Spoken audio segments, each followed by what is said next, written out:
Jealous brother hooked up with my fiancée right after our engagement. So I snitched to the whole family and now they're being cut off. I, 23M, recently got engaged and broke my engagement off in a span of 2 weeks. My fiancée Riley, 23F, hooked up with my older brother Adam, 27M, on the night after our engagement and my disgusting brother tried to rub it in my face to make me feel bad. Riley and I had been together for almost 3 years but she threw it all away for my brother. On the night of our engagement, she told me she was thrilled to be marrying me but went back on her word the very next day when she hooked up with my brother. I was very upset about it and broke things off through text and blocked her. I also changed the locks on my house so she wouldn't be able to come back home. Riley and I had been living together for the past year and it had been going really well. So I thought that it was the right time to propose. I never thought that she would end up betraying me for Adam, of all people, because she knows that he and I have an intense rivalry and don't get along at all. My dad passed away when I was a baby in an accident and I barely have any memories of him. Adam had spent some time with him at least but I have no recollection of what he was like. Adam never liked me and growing up, he was my biggest enemy. He was always a bully and my mother, being a single mom, didn't really have time to deal with our sibling rivalry because she had more important things on her mind. Like paying the bills and making sure there's food on the table every day. Our uncle, my dad's brother, visited a lot and tried to help out as much as he could. My mother kept in touch with my father's family even after his demise for their sake because they'd already lost their son, they didn't need to lose their grandkids too. My uncle was pretty much the only father figure I have ever known and he still is my go-to person. For Adam, it was my mother. My mother didn't play favorites but it was very apparent that if she had to pick one, it would be Adam. And that made our sibling rivalry even more intense because I wanted to be my mother's favorite as well. Unfortunately, I was always a bit of a loser growing up. I wasn't good at sports and I was mediocre at best when it came to academics. I was quite skinny and I didn't have any such talents that could set me apart. So I was always very insecure about basically everything and that made it very difficult for me to talk to people, make friends, and be popular. I was a really introverted kid and mostly kept to myself. Adam was quite the opposite. He played sports and was great at it. He wasn't too bad academically either and he had a very different physique from mine, big and sturdy, because of his athletics. Needless to say, being his little brother was even more embarrassing for me. Because even though nobody said it to my face, I knew that everybody was constantly comparing me with him and thinking that I was a loser in comparison. With time, I learned to live in his shadow and would just let him walk all over me. My self-esteem really took a hit in my childhood and I was never able to recover from it. Even until my last day of high school, I barely had any friends and nobody wanted to talk to me because I just came off as weird.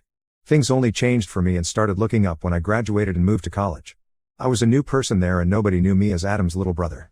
So I really grew into my own now that I didn't have to deal with Adam's constant bullying and could finally be my own person. I know it sounds cheesy but I'm so thankful that I was able to go to college out of state, where nobody knew me. Because I don't think I would have been the person that I am today, had it not been for that experience. And I have my uncle to thank for it because he was the one who paid for me to go to college. My mother had told me that she wouldn't be able to afford to send me to college so far away and wanted me to pick a location closer to home, within our city if possible. But I had my mind set and my uncle offered to cover me and stepped up. I made a lot of friends there and graduated at the top of my class. My mother and uncle attended my graduation ceremony but Adam didn't, even though I'd been present at his. After moving out, Adam and I didn't really keep in touch, for obvious reasons. He hated me for no reason and I hated him because he made my childhood and teen years a total nightmare. I was glad to be rid of him and we only met on the holidays or whenever we would come back home for birthdays. It's been years and that's the arrangement that we stuck to. We didn't consider each other family beyond the confines of our house. But I did console him and send him a message when he lost all his money a couple of years ago. He'd quit his job and tried to start his own business but failed miserably and my uncle and mother had to bail him out since he was neck deep in debt. He couldn't go back to his old job so he had to move back into our mother's house for a couple of months until he was back on his feet. Even when he finally did find a job, it wasn't as great as his previous one. But he took it because he wanted to move out of his mom's house since he was well in his 20s and he felt embarrassed to still live with his mom. This is what my uncle told me and it was quite upsetting because his life had completely unraveled. I felt bad for him and sent him a message of consolation but I think he misunderstood it and thought that I was bragging or making fun of him, so he blocked me and ignored me for the next couple of holidays. We weren't chummy when we met but tried to keep things civil and at least greeted each other, no matter how coldly. But after that message, there was no talking to each other. I would like to say that Adam's life got better but it didn't. He took the failure of his business really hard and every time I saw him after that, he seemed worse for the wear. My uncle told me that he had switched jobs 7 to 8 times after that but didn't seem content with any of them. His clothes got shabbier and we could physically see the state of his mind reflected in how he acted at family gatherings. He was always either drinking or quietly staring at nothing. I say this from the bottom of my heart but it really made me feel bad for him when I saw him in that state. I had always hated him growing up but now, it was just very difficult to hate someone who was already going through so much. My uncle always tried to include him in our conversations but he didn't seem interested and would always take off early. I had also started bringing Riley to these gatherings after we had been together for a year. She knew about Adam and even seemed concerned about him, but there was not much that we could do. Fast forward to our engagement, which took place 2 weeks ago. Riley and I were at my uncle's house for his birthday dinner. I had asked him first and made sure that he was okay with me proposing to her at his dinner party, and he was, so I went ahead with it. The family would all be there anyway, and my uncle had a beautiful house with a lovely garden, so it was just the perfect place. I had even invited her parents, but they weren't going to show up until after the proposal, so she wouldn't be able to guess what was about to happen. After my uncle had cut the cake and stuff, I took her outside and popped the question. She said yes, and then we went back in to announce it to everyone and celebrate. I did notice that Adam left within minutes of me making the announcement, but I didn't think too much of it because I was quite busy with everybody else that evening. And also, he usually does take off from family gatherings quite early, so it wasn't anything out of the blue. Riley and I had a great evening, and then we went back home. She didn't mention anything about Adam or his weird behavior to me after we got back home, which she usually does whenever we go to any family event of mine. We were both really wine drunk and tired, so I was knocked out as soon as my head hit the pillow, but I did wake up accidentally around 2 in the morning because I had to use the loo. When I woke up, I realized that Riley was still on her phone, and when I asked her who she was talking to, she told me that she was telling a couple of her friends about the engagement. That seemed innocent enough, so I didn't suspect anything and went back to sleep soon after. But 2 days later, while I was at work, I received a bunch of texts from Adam. It was really unexpected because the last time we had a conversation, he had blocked me. It was just screenshots of his conversation with Riley, and in those chats, they were planning to get together and hook up, which they did. It started with Adam reaching out to her to congratulate her on the engagement, and she asked him why he wasn't present for the rest of the evening. So he told her that he was just upset about a lot of things and wanted to get out of there while he could because he didn't want to intrude on my happiness. He talked about how we have never been friends and he felt like it was inappropriate for him to be present on such an occasion for me, so he left. He was making himself look like some sad little puppy who wasn't wanted, but the truth is that I really wouldn't have cared if he stayed for the evening. He only wanted Riley to sympathize with him so it would be easier for him to manipulate her. And that's exactly what happened. She started consoling him and told him that there was somebody out there for him. She also said that I was a great guy and I didn't mean to rub it in his face, so she apologized on our behalf if he felt bad about what happened.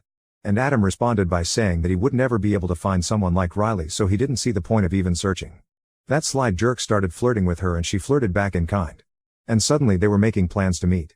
And I know for a fact that she did go over to his house the night after our engagement because she'd told me that she was going to spend the night at her friend's place to tell her everything about the engagement. On top of that, Adam had also sent me pictures of Riley's clothes on his bed, and that was all that I needed to see. It was a sick and disgusting thing to do and it really caught me off guard, but I took the rest of the day off and went back home immediately after I received Adam's texts.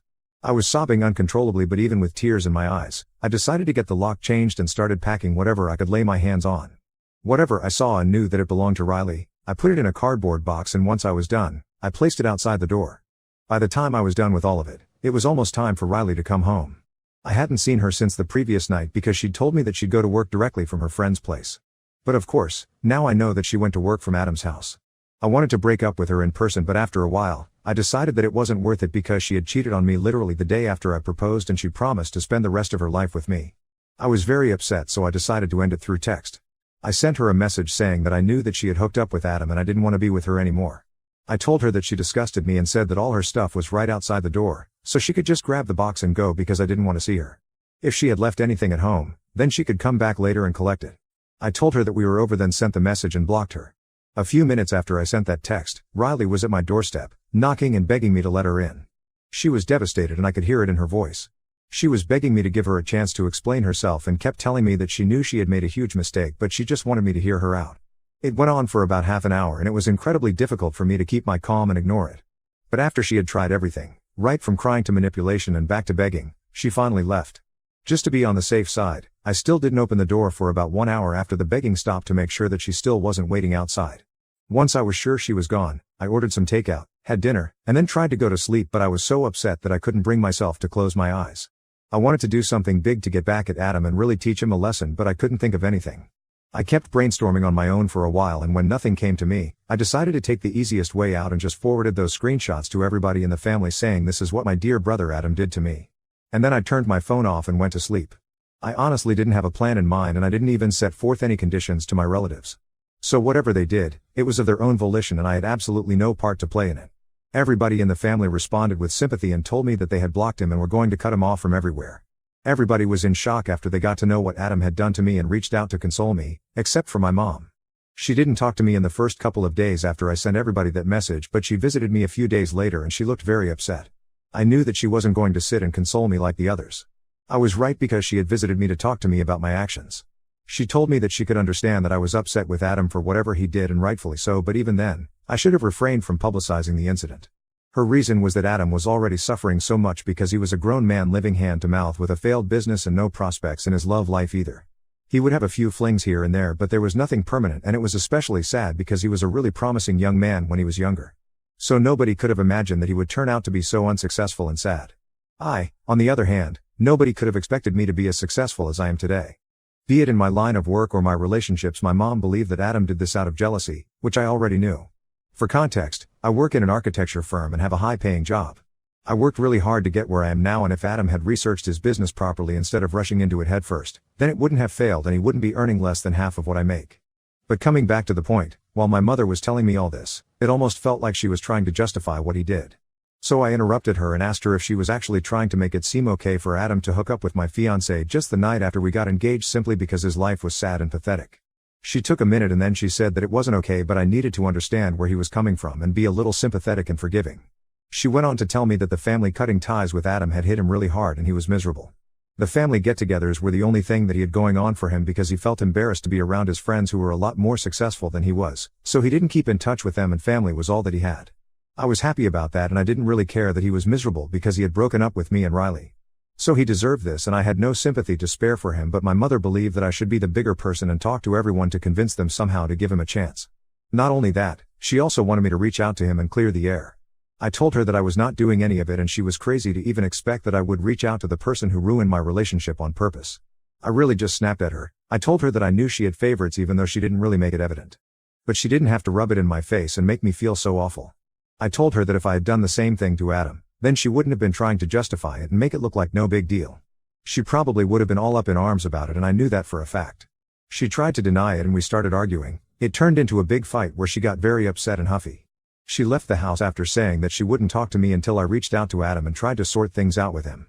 It's been a couple of days since then and my relatives have been checking in on me. Mostly it's my uncle who has been texting with me daily. Riley also sends me messages from time to time, hoping to win me back or at least have a conversation with me, but I haven't replied to her.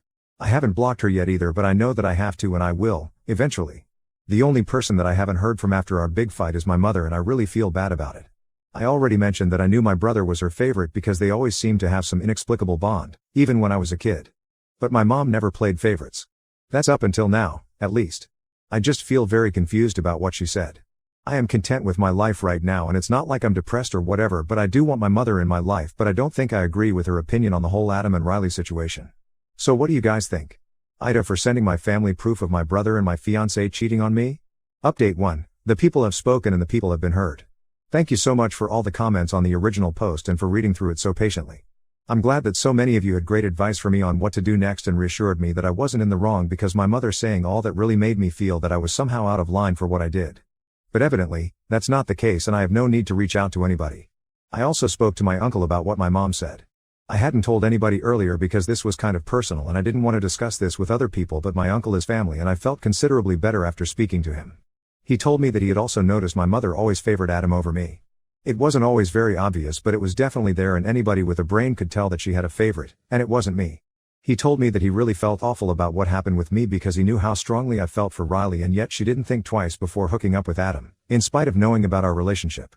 It was upsetting, but there was not much that I could do, and I was honestly kind of okay since I like to think that I dodged a bullet there. I haven't moved on from her entirely, but I know I'll get there. That's really not what I'm worried about. However, my relationship with my mother is something that I don't want to lose. But if she acts like this and victimizes Adam, then I don't see a way for us to get along or reconcile. My uncle thinks that I should just give up on it. He said that he knows my mother and he also knows that she isn't going to back down if she believes that she is right. He told me that I shouldn't hold out hope that she might come around and talk to me because it's quite unlikely since she has been visiting Adam almost every day ever since our family cut him off.